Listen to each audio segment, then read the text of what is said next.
My question to you, it's a little bit of a challenging one, actually, is, you know, when you're starting, if you're like just you're a fan, right, and you want to cast and you want to be a color caster, I think there's definitely some information that only you, I think, could see and tell us, right, based on your experience as a professional player. But if you were talking to someone and someone's like, hey, I want to be just like you, but I'm not good enough to be a pro, but I do want to be an analyst or caster, what would you say to that person?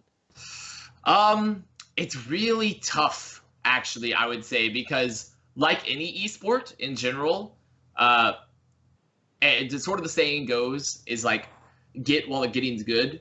Mm-hmm. And so it's always far easier to enter something at the beginning and sort of build yourself from there. And then once it gets more established, then the barriers for entry become increasingly high. But to start, I would say that if you don't want to go the player route, because obviously sort of the most direct route in terms of knowing the game is being a professional player, but it's still a lot of work. And obviously it's still, there's no guarantee you get to be a pro. There's still no guarantee that A, you're good enough, because you can grind your heart out and you still won't necessarily be good enough, right? It's just how it is sometimes. Mm-hmm, mm-hmm. And then B, also, all success is a combination of both luck and skill. So like timing makes preparation, right? Yep. Exactly. And so like you could be really good and you just don't make it. And so you'd still maybe never end up as a professional player anyways. It's not that you should not try, it's just something you have to keep in mind. And so if you want to go purely from the broadcast route, I would say that probably the easiest entry now for a lot of people, especially to get into it, is content, I think. I think making content is by far the best option, because it allows you to spend a lot more time expanding your personal brand, expanding the awareness of people who knows that you are. And because the hardest part of getting started, I think, in broadcasting currently, especially for Overwatch, but really it probably applies to all esports, is like, who are you? People don't know who you are. Like why should anyone listen to you, right? Because like you have no immediate brand presence. If you're not an ex-professional or an ex-coach, you have no ethos. You have no like reason that people should necessarily respect your opinion per se on the game. So you have to build your own brand. You have to build a reason for people why they want to watch you and listen to you talk, especially if you're going to go color route, because color is generally a lot more focused on actually talking about this is what went wrong in the game, and this is why what happened.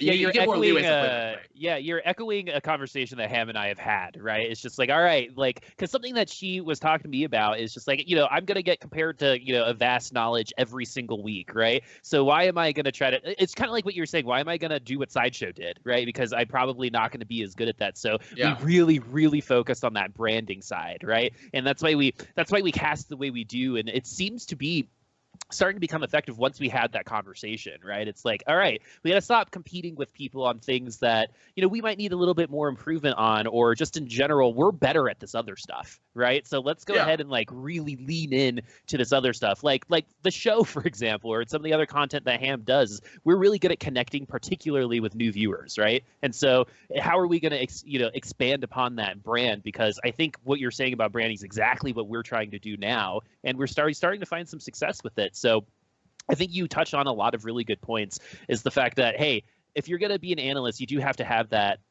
knowledge of the game, right? But you also have to understand who your audience is, and the different kinds of knowledge is going to be better for different kinds of audiences, right?